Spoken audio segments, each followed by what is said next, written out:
Hello and welcome to Suman TV. India diabetes capital అయిపోయింది ప్రపంచవ్యాప్తంగా అని చెప్పుకుంటున్నాం కదా. గర్వించే విషయం కానే కాదు, చాలా ఆందోళన పడవలసిన విషయం. ఎందుకంటే ఇన్సులిన్ రెసిస్టెన్స్ అండ్ అలాగే డయాబెటీస్కి సంబంధించిన ఇతర విషయాలు కూడా విపరీతంగా ఎక్కువైపోతున్నాయి యంగ్ అడల్ట్స్లో కూడా. అండ్ ఇవాళ అందుకే మనం ఒక చాలా సీనియర్ కన్సల్టెంట్ జనరల్ ఫిజిషియన్తో మాట్లాడబోతున్నాం. జనరల్ మెడిసిన్ అనే ఒక కాన్సెప్ట్ నుంచి ఇప్పుడు అందరూ స్పెషాలిటీస్ వైపు వెళ్ళిపోయారు, కానీ అసలు ఫౌండేషనే మెడిసిన్కి ఒక ఫ్యామిలీ డాక్టర్ ఉండడం, ఒక ఫిజిషియన్ ఉండడం, మనని హోలిస్టిక్గా అసెస్ చేయడం. డాక్టర్ దిలీప్ గూడా గారు ఆయన ప్రస్థానంలో బహుశా 35-40 వేల మంది డయాబెటీస్ పేషెంట్స్ని చూసుంటారు. ఎన్నో క్రిటికల్ కేసెస్ సాల్వ్ చేయడమే కాకుండా ఇన్సులిన్ రెసిస్టెన్స్పై, డయాబెటీస్పై యుద్ధం చేస్తూ తన ప్రయాణాన్ని కొనసాగించి ఇవాళ he remains to be one of the most sought after doctors. Yashoda హాస్పిటల్లో వారు ప్రాక్టీస్ చేస్తున్నారు ప్రస్తుతం. ఆయనతో మాట్లాడబోతున్నాం all about his journey. Welcome doctor Dilip కూడా. నమస్తే. Thank you.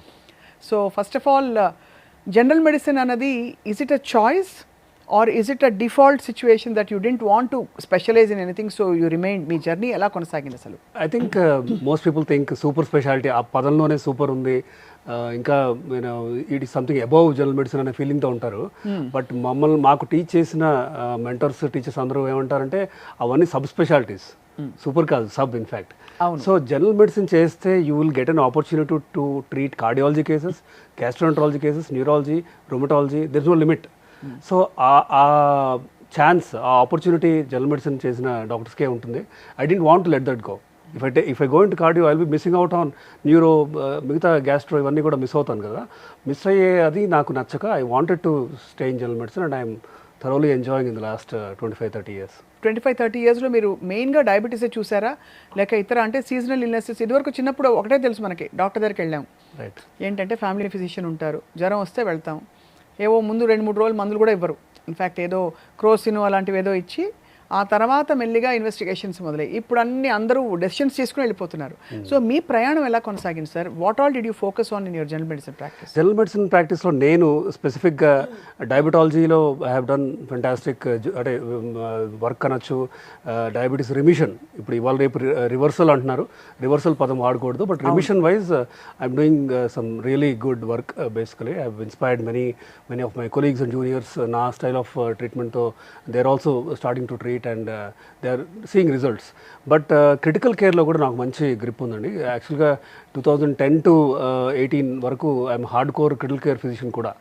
ఐసీయూ స్పెషాలిటీస్లో నేను కొన్ని వేల సెంట్రల్ లైన్స్ వేయటం కానీ, అంటే క్రిటికల్ కేర్ ప్రొసీజర్స్, ఇంట్యూబేషన్స్ అవ్వచ్చు, చెస్ట్ ట్యూబ్స్ అని, ఇట్లా రకరకాల క్రిటికల్ కేర్ ప్రొసీజర్స్ ఉంటాయి. సో దాంట్లో I have a degree as well, and critical కేర్లో మంచి వర్క్ చేశాను నేను. ఇఫ్ యూ అంటే this is a little behind, అంటే 2010 to 16, 2017 టైంలో. బట్ క్రిటికల్ కేర్ కాకుండా రూమటాలజీలో కూడా ఐ హ్యావ్ ఎ డిగ్రీ.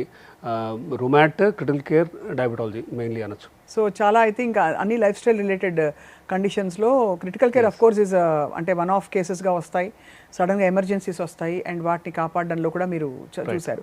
ఎక్కువ ఎలాంటి ఎమర్జెన్సీస్ చూసారు డాక్టర్ గారు మీరు? అంటే హార్ట్ అటాక్స్ అట్లాంటివా, లేక యాక్సిడెంట్ కేసెస్ చూసారా, ట్రామా కేసెస్ చూసారా? So there is no limit అండి. In fact septic shock, there were patients I remember who were not responsive. In fact BP 0 ఉంటుంది, అసలు బీపీ రికార్డేజ్ అవ్వలేనంతలో ఉండి, ఇన్ఫెక్షన్ బాగా తీవ్రంగా ఉండి, వేరే హాస్పిటల్స్ చేతులు ఎత్తేసి నా కేసెస్ని తీసుకొని వాళ్ళని ఇమీడియట్గా ఫస్ట్ 1 hourలో రిససిటేట్ చేసి, then over period of next 7 days బాగా యుద్ధం లాంటివి చేసేసి వాళ్ళని నడిపించి బ్యాక్ ఇంటికి పంపించడం లాంటివి చాలా, కనీసం 300-400 సచ్ సిక్ కేసెస్ చూసుంటాం. అంటే సెప్టిక్ షాక్ అవ్వచ్చు, కార్డియోనిక్ షాక్ అవ్వచ్చు.